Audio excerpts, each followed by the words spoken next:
break on Ments for any reason. I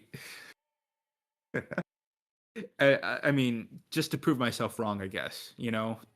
Like, I can't use brickless Ments.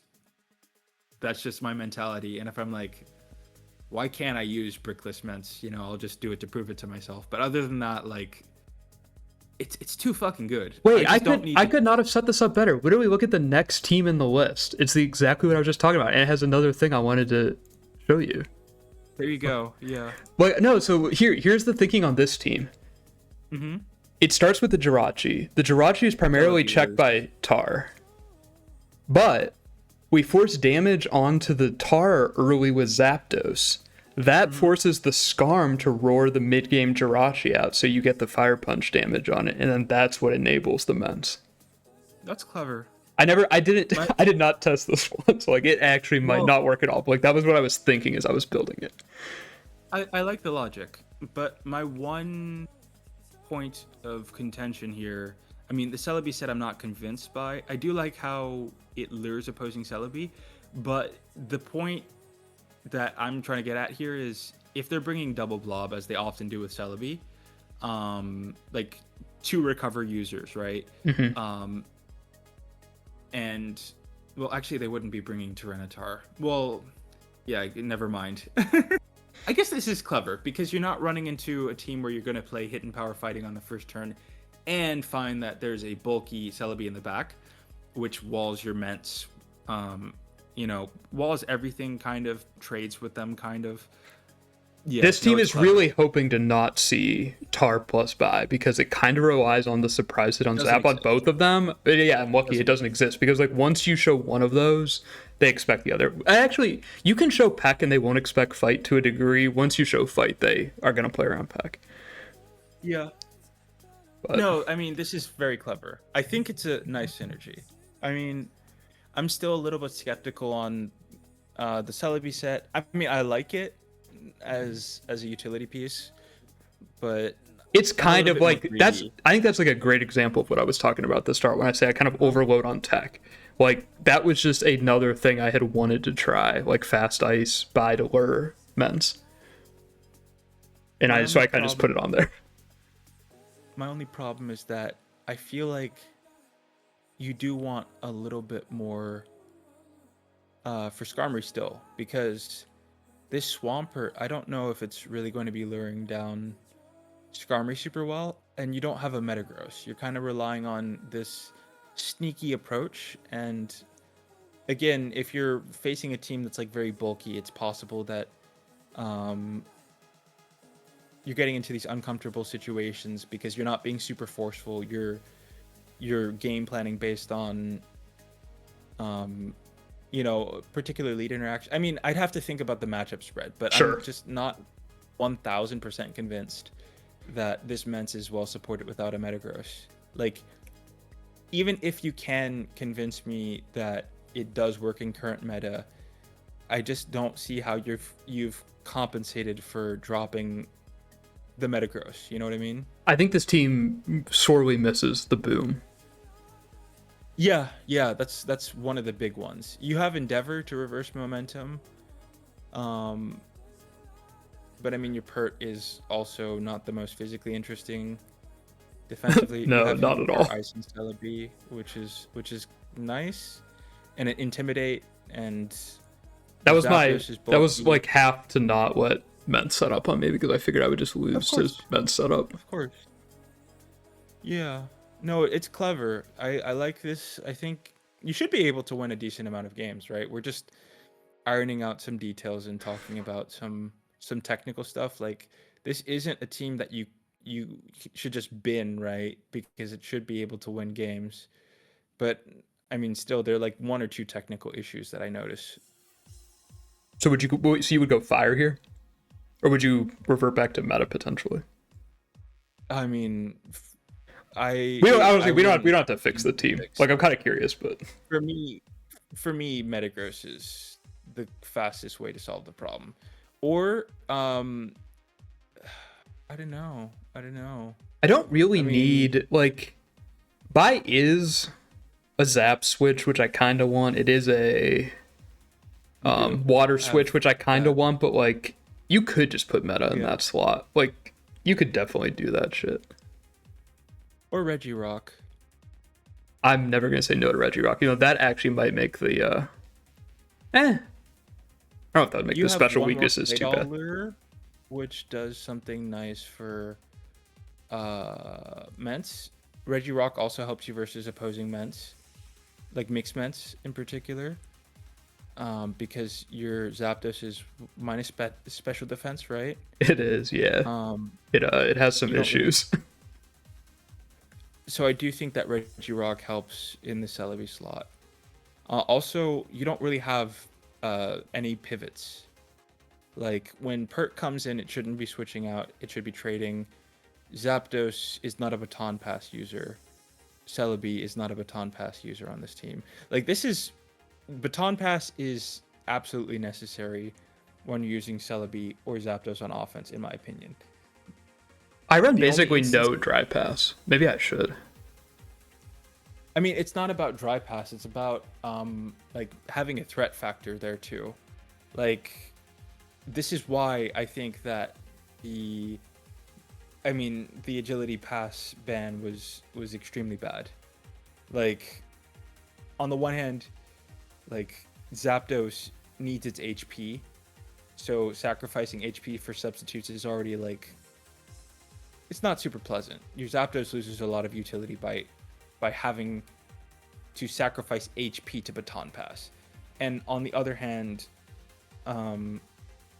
you don't have those threats that you can play off of one another. But baton pass with the threat of being able to correct those matchups, as opposed to just like some tool to help you beat Blissey with some sort of mind games or whatever. Sure. I think that is critically important because again, Zapdos.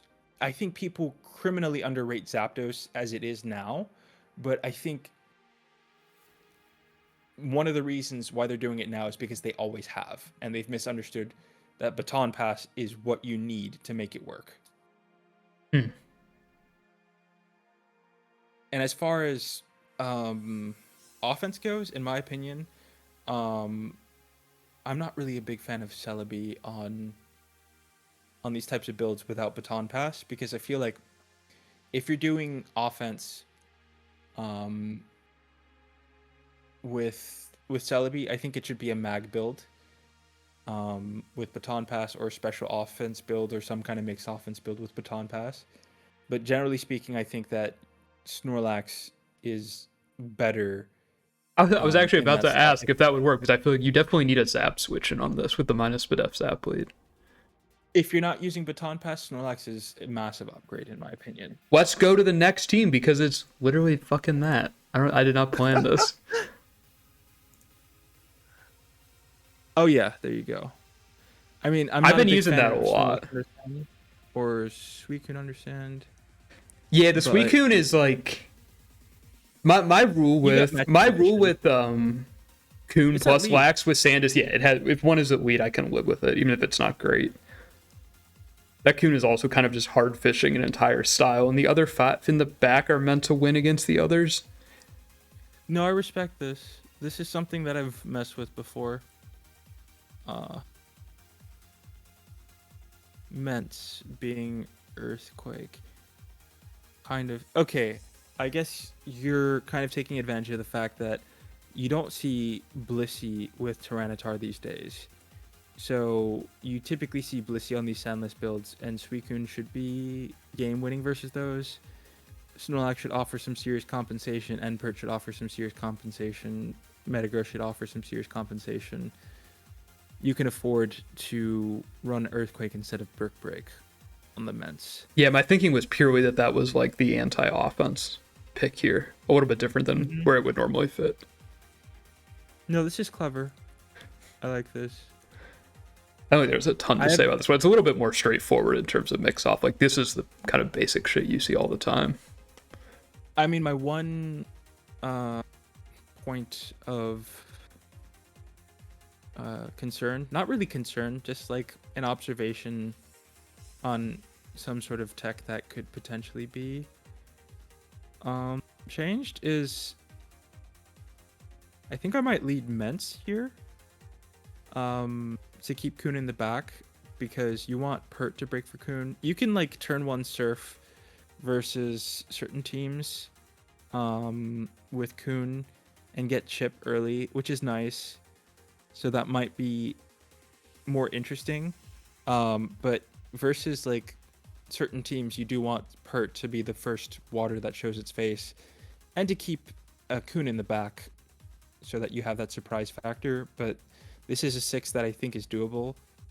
Again, my one point of concern is like, or like my one point of serious concern is like, you don't really have that Mon that reverses momentum on Skarmory. You kind of just have to stay in and take the spikes. Which again, it's one of those things that's playable because you have momentum. You can just mash it down or rock slide it down. If you don't miss mashes, you can trade Pert into it. If you don't miss Fire Blasts, like you can even gain momentum versus Skarmory, but you might have to trade Lax by just booming. If you don't get damage on Skarm with Suicune, I have played this one some. It is hard into Skarmory. It is not good into Skarmory. It just isn't. Zapdos is the fix, right? The spikes immune, spikes, or the Skarm momentum reverser.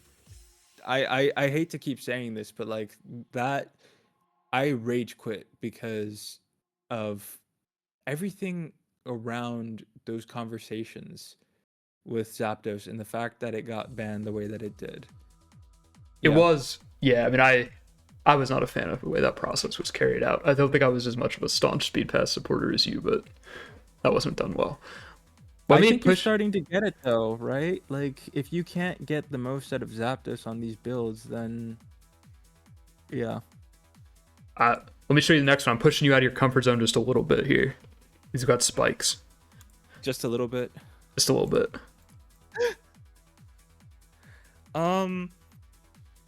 Yeah, I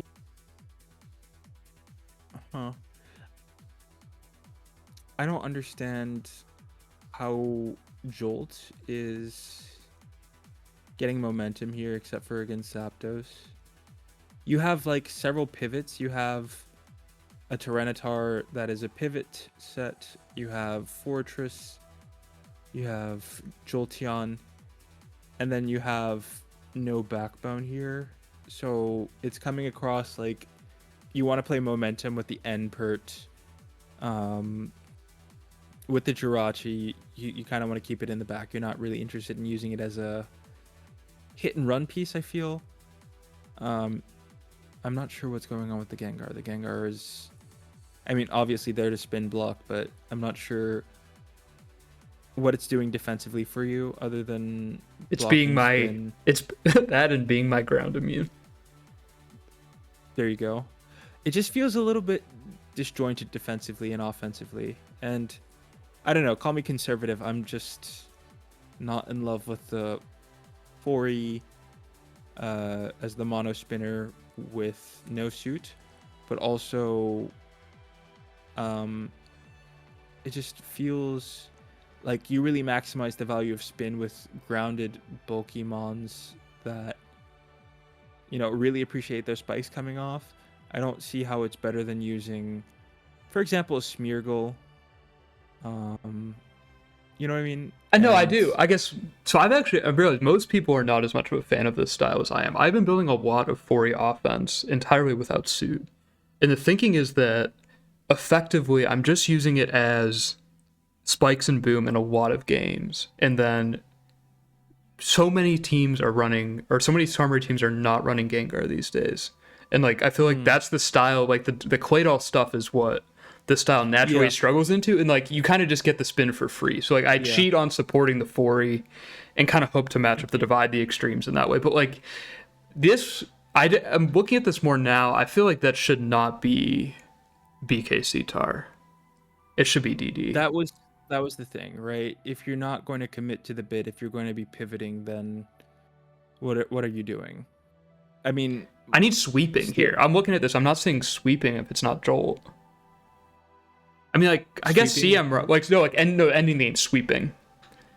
Like because I have a bunch of breaking power. I mean, I have two booms and perk. Yeah, I mean, you also have spikes. It just feels like the ultimate mixed offense is spikes offense, right? Um, Not wrong. well, I mean, hit and run, right? With tools, the way that you fix the problems with mixed offense is giving it I spikes. know. Yeah, you start correcting all the. Yeah, I'm with you. Um, I just, I think that Jirachi does end game for you a little bit. I mean, the lack of speed, hint, hint, is is hampering it a bit.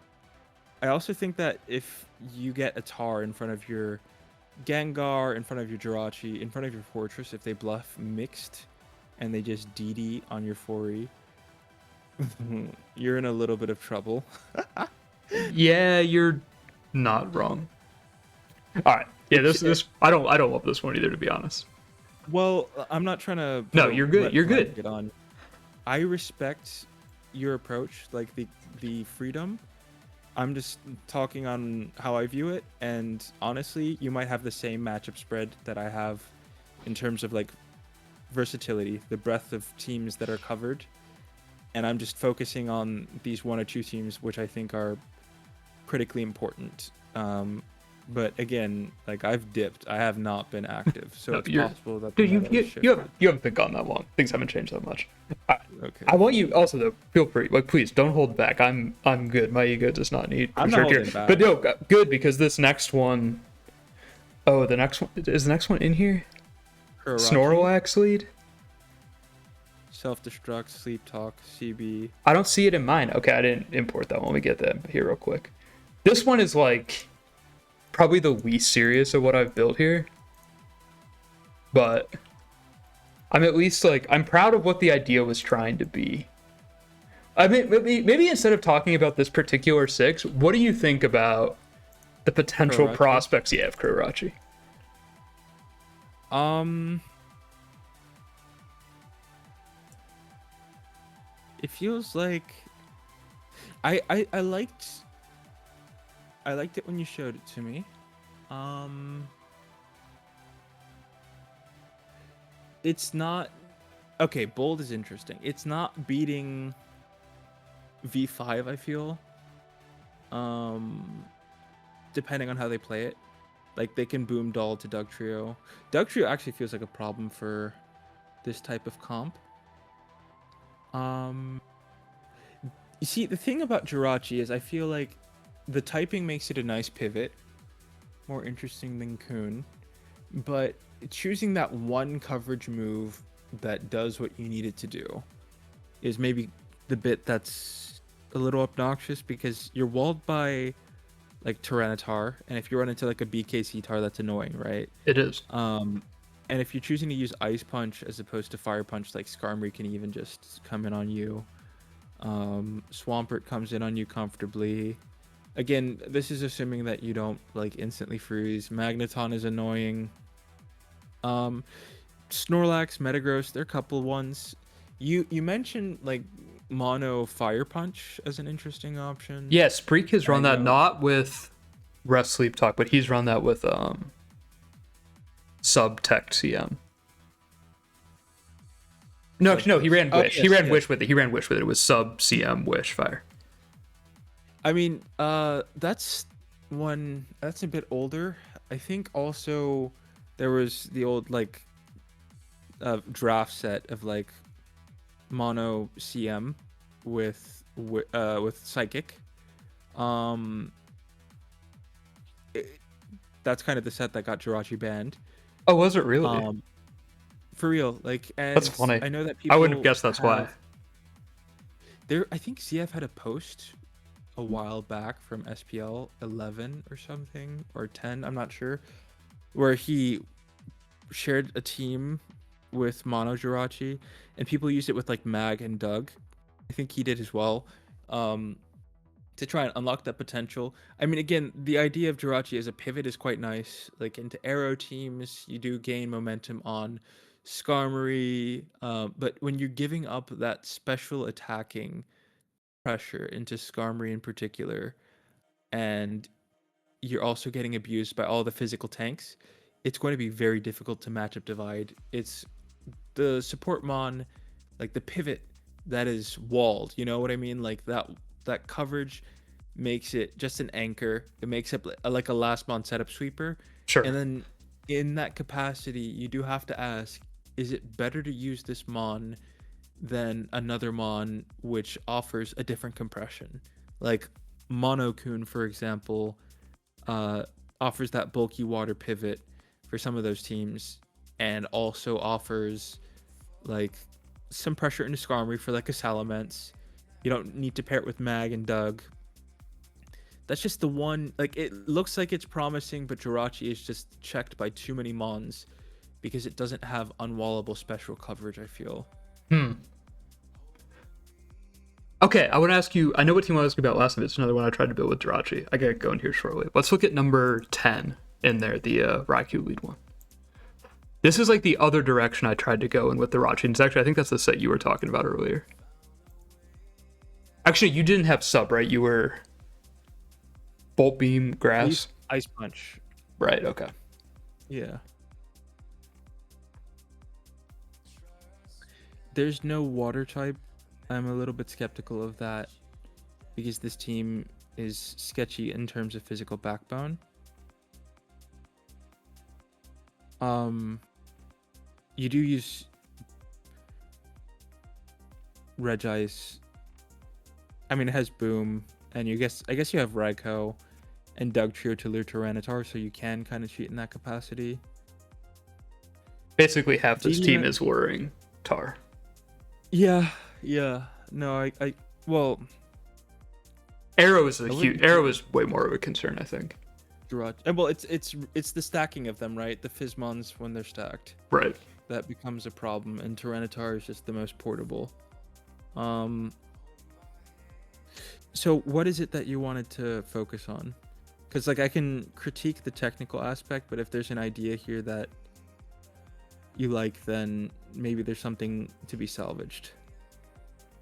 I think the most basic idea, it was effectively just stacking, trying to lure as many non-perk grounded mons as possible with the combination of Raikou and then 2 relatively weak booms plus Doug with spikes as well. And just trying to hope that Rachi endgame could handle Pert, Bliss if it doesn't get boomed, and then stuff this in the air. So, non-pert grounded mons. I mean, Dugtrio makes sense. I have to start with N-pert again because it offers that water, that defensive utility. It's just all the different compressions, like, and even if we're not building with N-pert, then the first thing I'm asking is how do I replace the utility that it offers? Because N-pert lures Celebi, it lures Blissey, it lures Mono Waters. Not really necessary for Jirachi, but I mean, it's typically Milo. It's not Mono Waters, it's Milo and Starmie. And it kind of lures Zapdos, which is nice for this Jirachi, which isn't OHKOing Zap, and it might be getting roared or T-waved in a mind game. Yeah, you outrun pretty much all T-waves, but yeah, you do have to play the mind game, which is not great. It's, I mean, Hidden Power Grass Metagross makes some sense because Swampert prefers not to jump in front of Grass meta. Again, I'm not a fan of meta plus Jirachi, but like, I think it works with Doll. The one thing is, it's hard to fit a water type. And again, with Dugtrio, I'm not really in love with Dugtrio. I feel like that mon gimps every team that it's on. The one thing that it does is it makes V5 playable. Dugtrio offense was my off-season team building hobby. I was going to try to make it work. And did you find any success? No. No, I did not. I felt like the best I got out of it was like 4E plus Regice, Gar, Arrow, nonsense like that. Which was basically just like stacking weak booms and rock types and trapping shit with Doug. You said Reggie Rock? No, like rock types. Tar Arrow. Oh. Yeah, I'm still looking for your rock resist, which is the Oh, it probably would have been Npert. I don't Oh, exactly there remember. we go. Just like kind of the style stuff. That, I mean, Yeah. let me see what I had in this dump. Do I have anything close to I it? guess I did like Arrow Doug. Arrow Doug, I it has its problems, but those teams stack strong mons and compensation versus a lot of builds, so it's hard to hate on them, you Oh, know? look at 9 real quick. I guess that'll be the last one we look at. Like, I don't love Um, this, but I felt like this was probably the closest to what I was trying to do with Doug offense.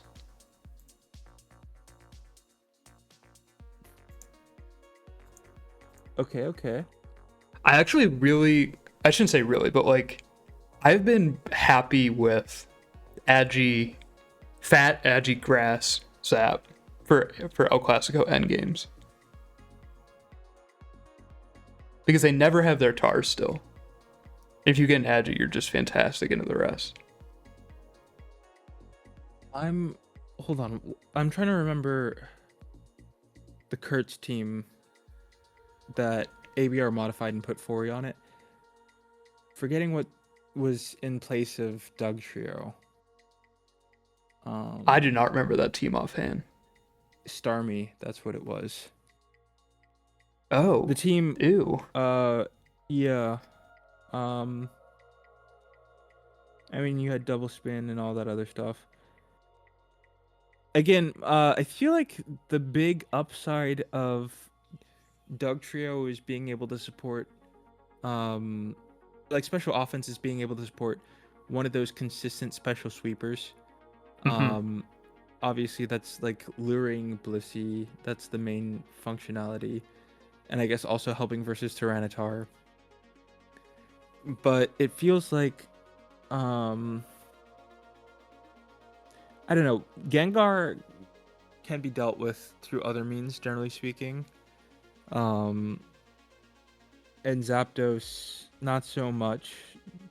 Like a bulky tar can come in on Zapdos, and some players can pivot around Zapdos. It feels like there are some routes for counterplay, but at the same time, like I'm not sure where this Metagross and Tyranitar are coming into play insofar as supporting Zapdos is concerned. Like I guess Tyranitar um, lures Swampert, but would it not be better to have like mixed sets, or sorry, not. Mixed tar Well, probably would work here. I don't I mind mean that. Tar. I feel lures Claydol, but like that's the one thing that it does for the special attackers. Is it better to have this Metagross than to have a Calm Mind Jirachi, for example? You could Um, definitely run Jirachi there, 100%. I I think the one problem with Mixed Star is that you already are using like a Lum on your Tyranitar, but you don't really have a proper switch into special attackers. True. Jirachi could help a bit. I don't know. It's a little. It's a little cheating on defensive pivots to be using spikes in the first place. I feel like that's kind of an Yeah. awkward middle ground I'm running into with a lot of these Fortress teams I've been building. Like I've been having some success with them, but it is I like mean, I just wonder why I'm bothering building this shit where I can't switch into a water move on turn 8. I feel like the big thing is that if you're using Fortress, um, you do want to make sure that you have pivots because again, if you're planning on spinning ever, there's that. But I mean, just spikes in general, right? Those teams tend to pivot, but especially if you're gonna have spin. I mean, I get that you're using like spikes plus boom. I don't see how it's superior to using Smeargle, though, if you're not getting something out of spin. And if you're saying that it just auto like wins, not necessarily auto wins, but it gives you a leg up versus like V5 type stuff, or people who are using inferior Skarmdoll builds. Um, It's kind of how I have felt. In part, it's been because it makes me feel safer against or say for running relatively low Scarm pressure teams, as long as I can handle, as long as my like anti-offense matchup is good. It makes me feel comfortable against Scarm fat to a degree. I But like mean, even then, like I see the I don't know advantage. how much it actually is doing that, but that's the thinking at least. No, it's fair. I see that that was kind of my advantage for using Fori in the past when ABR was first popularizing V5 stuff. I felt like Fortress having this really nice matchup against Skarmdal Doug was the real upside. Um, and I don't know, one of my favorite things to do was just I would run counter on Fortress. People would try to Doug early, Ew. and I would wish it back up after trading, after countering versus Doug. You know, keep my spikes, keep my That's spin. great. I mean, It has other I agree issues, that but like, yeah, it's all a yeah, good tech. but I mean, like you're conceding ground versus Gengar, and your Zapdos becomes overloaded, having to deal with Gengar and also uh, offer sweeping potential. But I think one of the bigger problems here is with the Fortress. I think you kind of want to have that Gengar to help when you're not using Pursuit or Second Spin. If you kind of see what I'm getting at, I do. like that Gengar really patches up a lot of matchups. And then you also really want to have a water type to be able to switch into like Meteor Mash, to switch into Aerodactyl. Like the answer is Swampert, right? Especially since you're bringing Tyranitar and it's going to be under Sand. And that means swapping Metagross for Swampert or Dugtrio for Swampert. And um Honestly, it would probably be Doug. Even though like I realized I kind of yeah, started off it trying to should be build Doug. Doug, but like I don't think this team has the backbone to justify Doug. The more I look at it, That's just the problem, right? All the things that you do to justify having a fortress mean that you need to focus on building with like real meat and potatoes defensive mons, right? because a team like this starts to miss ability as what like you said, what, not being able to switch into uh, Yeah, a water water move by move on turn turn 8. 8. Yeah, that shit. Yeah, or like a thunderbolt pretty early on too. Yeah, it's not Like, great. I mean, again, don't let me put a damper on your creativity, because like it is possible that you win games just like this, and you offer an extreme upside on your matchup spread by cheating in certain areas. Like, at the end of the day, you need to win 2 games out of 3 in order to win a set in a best of 3 tournament. It's not about building the most technically safe team that you can bring, um, no matter what BKC says. Like, I respect him. I love that philosophy for my own building, but just because this philosophy is the most consistent, or because it has something to offer in one way that a lot of people are drawn to, doesn't mean that it's the only way that you can play the game. I think the last few years have shown that fishing, to a degree, is extremely effective competitively, like long term. Oh, for It's sure. like I feel like you can't fault it as a like worst player rolling the I dice think to hope for an maybe out. Like obviously there's it's a, it's to a degree, but like people cheat and get away with it and consistently get away with it just because it works. it's just the acceleration of development and advance and the increase of the number of people playing the game mean that you can't just middle ground like some sort of concept of what the metagame is in the abstract, because you have so many different people playing so many different styles. Like, if you check out, I think SPO9, you'll see that there are a couple of people who are playing Magdoll Snorlax. Like, it's not that you had so many people with so many diverse styles. I think it's a little bit strange that we're in the current moment where you have ABR playing his, patented stalls for a little bit. I mean, he's been playing some like really innovative offenses recently, but then you have a bunch of people who are taking the stalls and they're still spamming them, and then you have some people who are playing like balances and some people who are playing offenses, and it's not that they usually fit into these pockets. Like, even HClat has the range to play Jonald-esque stalls and crackhead offense, and I think that's what really makes it look like it's fishing. But I think the big problem is that there is a certain lack of stability because there's so many people playing in so many different directions, and add to that And that more, and the teams just have more breaking. Like, I feel like that's been the biggest thing I've noticed that going back to too. watch old games. Like, it's not even that people weren't running offense back then, but like just Yeah, people weren't. The games were just slower, even offense it games. was less optimized. Yeah, Yeah, like people like I don't think you could build safe balance to the same degree in the current meta that you maybe but I could in the also past. think, well, yeah, but it's also about it's becoming more technical because the skill curve is scaling up very fast. So I'm looking at some of these teams, and your offensive game plans are extremely nuanced and clever. And then I can bring up how, defensively speaking, your teams can bend to some of the opponent's offensive game plans at the same time. So it's not just that you're playing your style in a vacuum. Like, you need to have like a high level of technical precision, and on top of that, um, this is not just you. This is everybody involved. So you have the people who are like genuinely capable of coming up with high level concepts that are potentially somewhat flawed, and then you have people who are capable of coming up with concepts that are not necessarily flawed, but don't bring the same firepower. You know what I mean? Like, they operate in the space where they're like, I have a balanced team with a couple of bulky pieces, and I can play a game, and all these different things coming together with like some of the most talented builders right now, um, and some of the most talented players. Like, shout out River, what she's doing. I love Very her clever. Don't Vaporeon agree with. teams.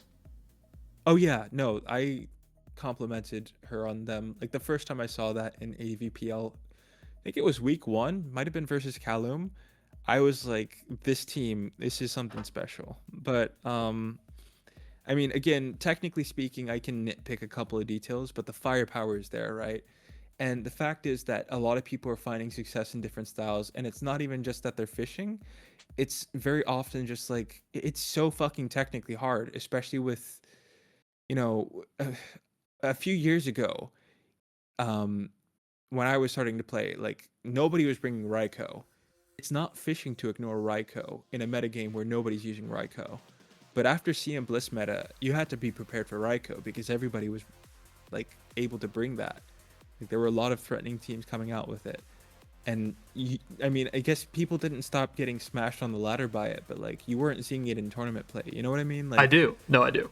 the threshold for what is considered fishing changes, and the fact that everybody is doing so much right now makes it so difficult to build a quote unquote perfect team. No, I think I'm with you there. That probably part of the reason stuff seems like fishing to me is like the more optimized offenses, if they hit the right matchup where you're missing that one thing that they're kind of cheating against, like you Mm. just don't have counterplay. Like they're Mm-hmm. built too well. And like I don't know, Yeah. and then right, that probably only exists in theory, right? Because like people ADR people don't versus. some people Yeah. execute it, very few consistently. Like those kinds of auto win matchups, but I I don't know. mean, That's like I my think. mindset at least. Well, this is why I've kind of fallen in love with um certain rigid team building principles, because there's certain things that are harder to cheat against. And especially when they offer compression of defense and offense, like, it's more convincing. And again, I mean, you can see it in my Magneton bulky offenses. I built Magneton, CTM, Celebi, Snorlax, Swampert, um, Metagross, and Pick Your DD Bird. I And I like used that. the Respert. Well, yeah, yeah. And I used the Rest Curse in the moment when I created that, because we were in the middle of like an Ice Punch Jirachi Scourge, and also like CM Blissey was coming out. And what better set than a Spadef invested bulky pert that can rest on them and dominate from that position? Those res perts, Um, they pop every now and then and they wreak havoc. yeah. I mean, I don't love the set as a pivot because you're not throwing out hydros or anything like that, but like, they won games, you know? Adam beat me Um, with rest talk mono pert recently. Christ. Yeah. That's disgusting. I think my scout was a little abusable. Like I was running a Was it little. mag shoot? Oh yeah, no, there Yeah, you go. yeah, I was running just like a shit ton of physical offense without mag. Yeah. Yeah, sorry, I Um, got you off track. no, it's cool. Um, wow. But I mean, the thing again, there's a Zapdos shaped hole in those teams now because now you have to run DD ments. I was thinking, like for those teams, you still want Zapdos on them because they help you with Suicune. Agility helps you beat Aerodactyl without having to rely on DD ments, or Agility Metagross again, because if you're using Agility Metagross, as I mentioned, you probably want a Tyranitar to help you beat those bulky waters and trade into them. Um, and what happens if you're bringing Tyranitar? You probably don't want a Suicune on that build. But in my opinion, Zap Magcoon meta Lax in particular on these mag builds is almost an auto add unless you're using Oh, I Baton Pass ran Celebi, that. in my I didn't know opinion. that was yours. Dozzy passed it to me. Which oh The shit. I mag mean, mag if you double check beast. Was that you? I I really don't like that team. I think that might have been his. Okay. I mean, I might have messed with that, but I don't. I didn't really. No, I'm gonna give him credit on that one. Okay. But I mean, that sort of comp was kind of what I was messing with. But like Mag, Zap in particular, um, and Sandless with Snorlax and Suicune and Metagross, that's kind of the territory that I was looking at. Sure. And my whole point that I was kind of getting at is, like again, like I have an agenda obviously, but there's no way to talk about what's going on right now without saying like Zapdos is missing from these teams. You can do subpass Zap. You want Baton Pass somewhere. Snorlax is way better than Celebi in my opinion because, especially with a curse set, it trades up. And I'm not really convinced by these Cele pivot teams. Wax is so good, Um, man. Wax is so fucking good. right. Um, I, I, I do have that preference for these bulky teams with two-way Mons. Zapdos is kind of not it versus Blissey teams, unless you're giving it Baton Pass. But these are real bulky Mons that offer a little bit versus both sides. Again, I will criticize my use of Swampert on those teams because it's not a great pivot when you're giving it Rest and Curse and Earthquake and Ice Beam. Those moves are not doing damage. Hydro Pump is really the move. Your bulky water should be Suicune, and it should be setting up to win.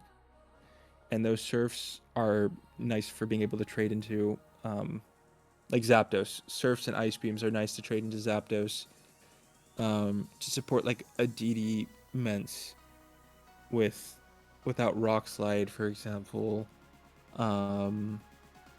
Dude, not to get into it, I Or cannot stand running DD Ments without Rock Slide.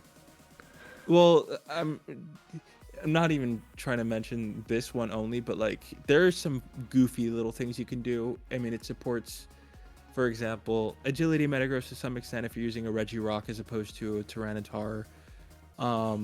It can trade into Celebi for DD Ments without hidden power flying, which I think is a bit more acceptable, more palatable Yeah, at this that moment. always like yeah. As soon as I heard it, I was like, yeah, that sounds pretty good. That's that's kind of the idea. You have these anti-Celebi strategies, the bulky Celebi in particular. Yeah, well, whatever. I mean, Snorlax is important for those teams. Zapdos being a pivot and being a Suicune check was important for those teams. We'll see where it goes now. Zap will rise again. It's too good. Like, not that it's really down all that much now, but like, I think people are gonna do something I'm gonna interesting need with a it new on vote Mixo. on fucking Speed Pass, dude. Like, Uh bring back Big Bird. maybe when we're in our 40s, man. It wouldn't shock me if it comes back at some point, but like, it's not gonna be anytime soon. It just feels disingenuous too because, I mean,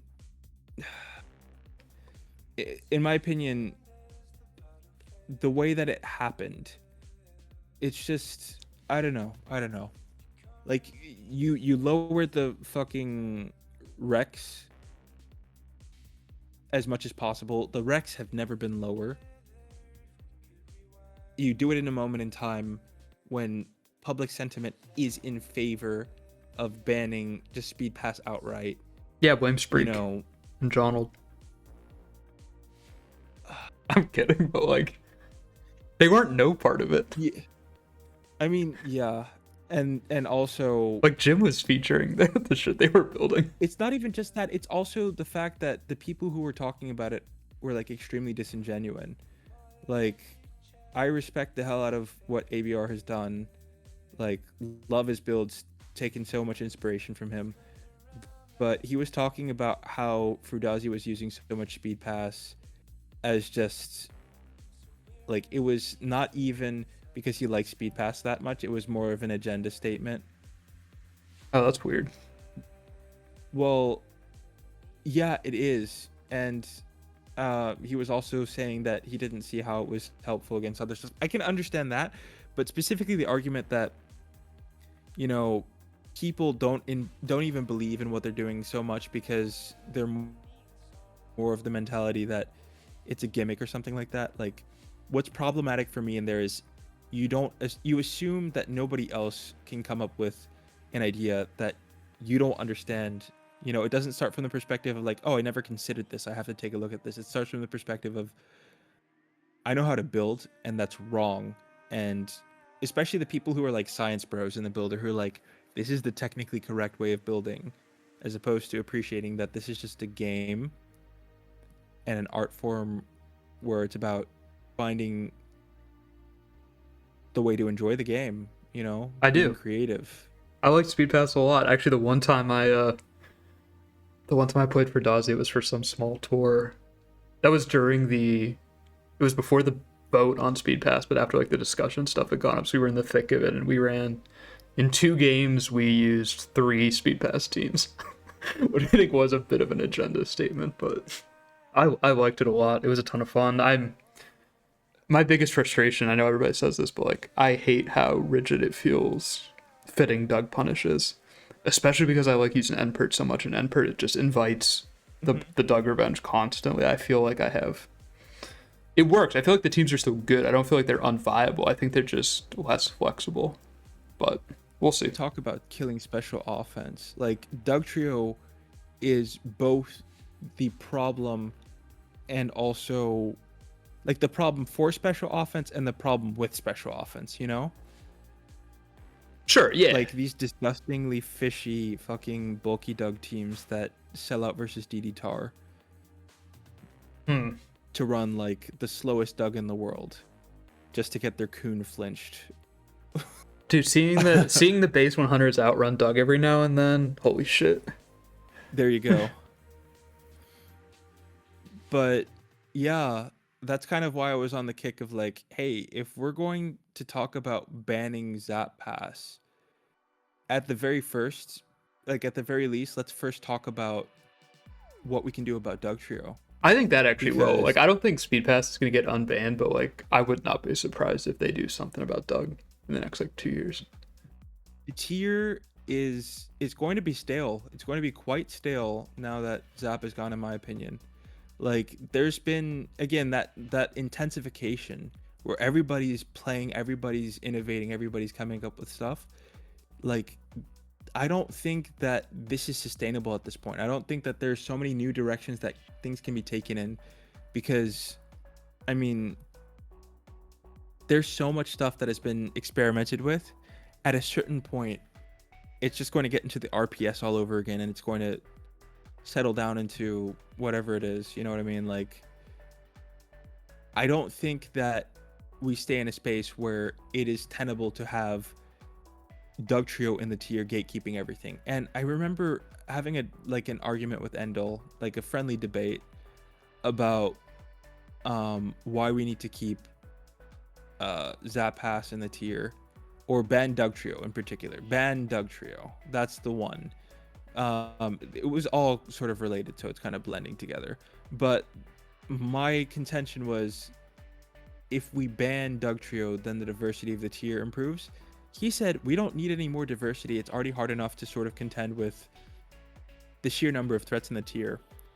And like, I don't disagree with them. Like, I mean, I guess I disagree with the first part, but like, think he's right. It Well, probably is I think frustrating to be like one of the best players right now when there's just so much random shit getting tried.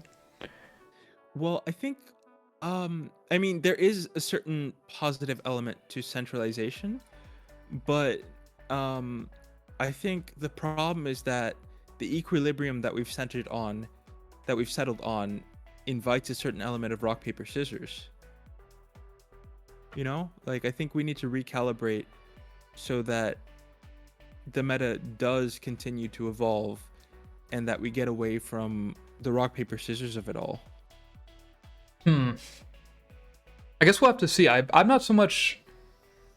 I guess I don't know where things are going to go. I feel like what I'm observing right now is I'm not observing stagnation yet, especially in terms of how people are building, like offense and balance. Stall, like John Ronald is doing some interesting stuff, but I feel like I'm seeing not as much interesting stuff coming out of that end. But I I get why people are concerned to ban Doug. I feel like a lot of the specific concerns you see are kind of either bad faith or just very overblown. I'd love to see Doug Trio gone. Like if I feel like if you value, like I don't think there's such like a right or wrong answer, right? It's really what you value in a metagame. Like way Mm-hmm. more centralized metagames are really good to play. Like it's not Art. so that, but like if you're somebody who wants diversity, I feel like you would just should love to see Doug Trio gone. Like Doug Trio is I'm a team maybe builder. after like Skarm and Sand is the next biggest restricting on OU viability. Um, I used I to didn't mean to drop be that hot of a take at the end, but like I really feel no, like Doug no, fucks no. so much shit in terms of what you might be Well, able I to mean, build. Blissy's in the mix, right? I'm not sure about Sand gatekeeping viability so hard. I feel like it's a bit more insidious in how it goes about nerfing viability. You know what I mean? Like it kind of pushes the meta as opposed to forcing it in one direction or another. Sure. Whereas like with Skarmory, if you bring a team that's not good into Skarmory, like yeah, your team's not viable. You can play a team that's weak versus Sand. You can't play a team that's weak versus like Tyranitar so much. You know what I mean? I do. And I feel like Tyranitar is a little bit less forceful in how it gatekeeps, and Sand is a little bit less forceful in how it gatekeeps. Like a lot of these Coon offenses are in that space. And again, I used to be one of those people who would say like Skarmory isn't actually as centralizing as people make it out to be because the Mon itself is it's not particularly offensively threatening. What kind of progress is it threatening to make when it switches in on something? Spikes, it's not threatening KOs. So you have this Mon that's super abused by Gengar and Zapdos and special attackers and stuff. You lose momentum.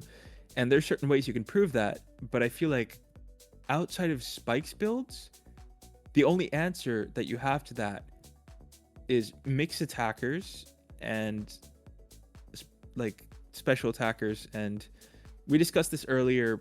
I'm not convinced by any special attacker other than Zapdos as a pivot. And as far as mixed attackers go, like I liked my DD Mixmans, Yeah. I mean, you saw my builds. I do not use many special attackers. I guess I would put Gengar on the list with Zap. I feel like Gengar and Zap are the two, at least lately, I like actually feel I can consistently put on teams without having I'm not some major doing issue. Gar Spike list though, right? I'm I don't build any guard spike list myself, but people build it and it looks not terrible. That's my take. I've done that. I've experimented because the ability to reverse momentum on Skarmory is underrated. But it's just again like if you're not using hypnosis, um I I think that maybe you're giving up a little bit of that threat factor because Gar thuds super hard into Blissey, into Pursuit Tar, into bulkier Zapdos, and if you're trading with Zapdos, very nice for a Coon team, uh, very nice for a DD Brickmance with Fire Blast, set that struggles Maybe I have to peek at Gengar again with some of these new sets My that I've been fucking with, but like when I run Gengar, if it's not spikes, I don't build it much, but it either is Hypnosis or Destiny Bond, and probably both. I feel like I realize those have a very major issues, right? Like you're not building those and thinking, okay, I have these matchups covered, but like I think spikeless Gengar needs a little bit of sauce somewhere, right? Like you can't run a standard set and yeah, expect it to be consistently yeah, doing much. yeah. People are too prepared for it. El Clasico is too dominant. People are respecting Gar in the builder. Like, I don't know. Is it prepared for it, or is it that Gar is not as forceful? Like the power level isn't very, you know what I mean? Like, I feel like Gar, people talked about how Gengar would 6-0 teams, but that's because of Wisp, and you're just not making progress on a sandless build, for example, with Wisp, thudding into like even Milotic can sit on you if you aren't bringing like Thunderbolt, but like you also want Boom for Blissey. Um, you know what I mean? Like No, I do. then you have two cover options. I feel like the only Gar I think that even theoretically sixes some stuff people build is Taunt, and even Taunt, like you have to get turns right to win with that. Sand and It's not Spikes like it too. just wins. Well, I mean, like Sand. Gar Sand and Spikes is good, but like I don't think that's actually, I don't remember my original point. Why was I specifically pointing Like that out? with Oh, I think that's the only one that you were sixes. Like talking about I don't think Gar. Do you think Gar Sand Spike 6-0 stuff like that people actually use? well, I actually started messing with it because I liked it into V5. But I think if you're using Taunt Gar, you really want to make sure that damage sticks. You're only getting that from Sand and Spikes. So the problem is that Oh, you mean with the taunt? Yeah, yeah. Okay, I misunderstood you. I'm with you. Yeah, yeah, certainly. I mean, yeah, yeah, you need it to stick to Blissey like that. If you're not making the damage stick to Blissey, if it can keep coming in and out, like yeah. synergies. You need to have you need to make your guard do work by giving it Sand and Spikes. And again, we were talking about offense kind of like that's the versatility that I want. I think that it's rather boring that we centralize on Skarm Tar uh, and then Skarm without Tar, because, well, Arrow is better with Sand. Um, Gengar is almost unplayable without Sand. Like, I messed with a couple of takes with like WoW, Giga, Bolt slash Thunder, and Boom. I think that was the one way I was playing it without Sand. I think there were some options there, but the vast majority of Gengar teams should be using Sand. Were you not one of those Gar Uh, spec off believers? I think Gar wants Doug Trio, and Oh no, I'm I not a mean big fan of with Doug Trio. oh, I see. Right. I mean, I hate Were spec you off. So like talking? you and I are enjoying. No. I just meant like is that it makes sense that you're not much of a spec off player.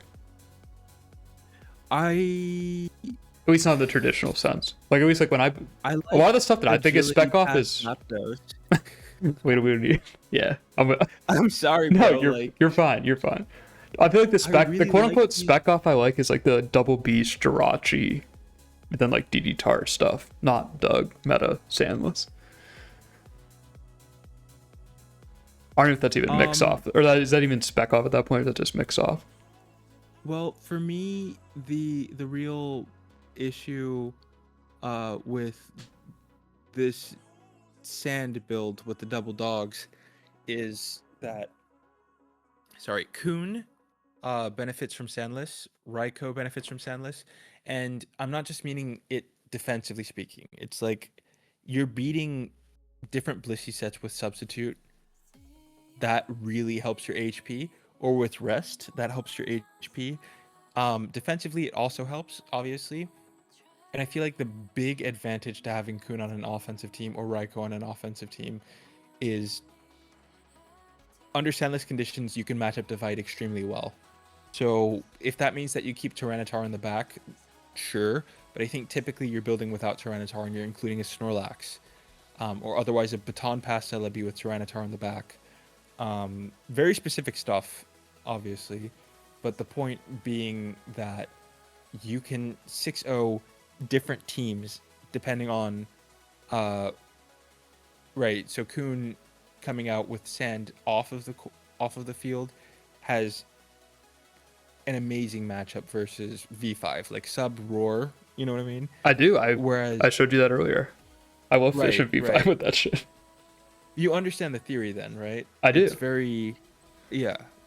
So I just have my points of concern if you're not using Tyranitar very carefully on those builds. And that's where I felt like again, if you're going sandless, I think you usually want to have Snorlax. So it was never a special offense type of thing. It was more that I would have like Agility Zapdos plus Suicune plus Calm Mind Jirachi. Frudazi used it, I think, against Triangles um, in game 2 of their set in JI semis, I think it was. It was semis they Um, played, yeah. Might have been so losers finals actually. I don't know if you recall. Yeah, it was. I think it was losers finals. I don't. That's what I meant by semis. Oh I yeah, don't yeah. know if you recall the build that I'm talking about, but he had a game against I think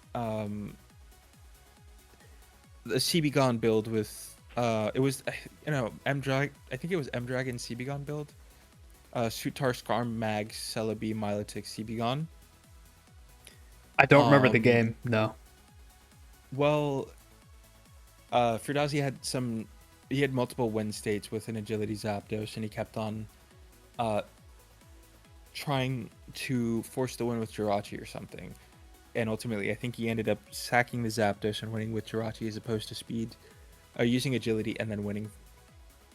It was an interesting game, but the detail that I mainly wanted to highlight was you have a bunch of special attackers, a Snorlax and a Claydol, and then like a choice band Regirock. Maybe you fit a Metagross. Um, the point being that that's kind of my approved take on specially slanted offenses. Um, I don't really think that there's. Oh, I also gave him some Raikou team that he used. Um, I can't remember any other than just the swap stuff he used. but that team was jank as fuck. There was no Blissey switching.